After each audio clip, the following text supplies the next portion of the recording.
တောင်တန်းတွေကြားကမွေဖွာလာတဘာဝရဲ့လေတဲ့အသက်ရှူလာ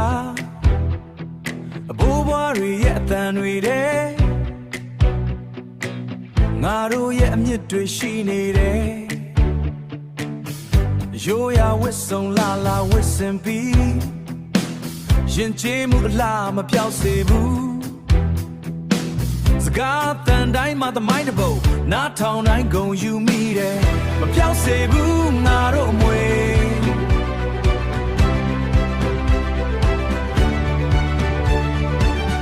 မပြောက်စေဘူးငါတို့အမွေ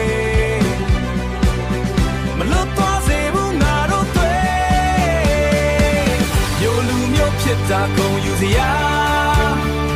နှလုံးသားထဲမှာမြဲရှိနေတယ်ဘယ်နေရာသွားတော့မမေ့နိုင်ပါငါတို့ရဲ့အမြင့်ကဒီမှာပဲမျိုးဖြစ်တာဂုံယူစရာသမိုင်းတစ်ခုလုံးထိမ့်သိမ်းထားအနာဂတ်ထိဆက်လက်သွားငါတို့လူမျိုးမပြောက်သွားတောတောင်လမ်းတွေဖြတ်သန်းလာအခက်ခဲတွေများစွာကြား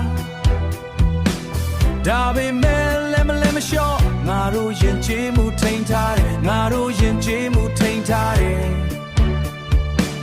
ဘာသာစကားရဲ့တပိုးတွေမေ့ပြလို့မရတဲ့အမွေနေ့မေ့ပြလို့မရတဲ့အမွေနေ့မျိုးဆက်တိုင်းကိုဆက်လက်ပေးတည်မြဲအောင်လက်ဆင့်ကမ်းဒီနေ့မှာကဘာကြီးသိမယ်ငါတို့ရှိတယ်ဆိုတာတင်းငယ်တော်လဲတန်ဖို့ကြီးမျိုးဆိုတဲ့နာမည်ဟာမျိုးလူမျိုးဖြစ်တာဂုံယူစရာ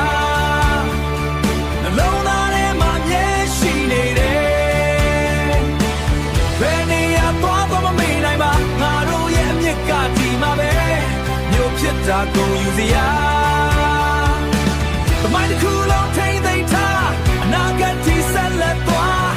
ငါတို့လူမျိုးမပြောက်သွားမျိုးလူမျိုးဖြစ်တာဂုံယူစရာ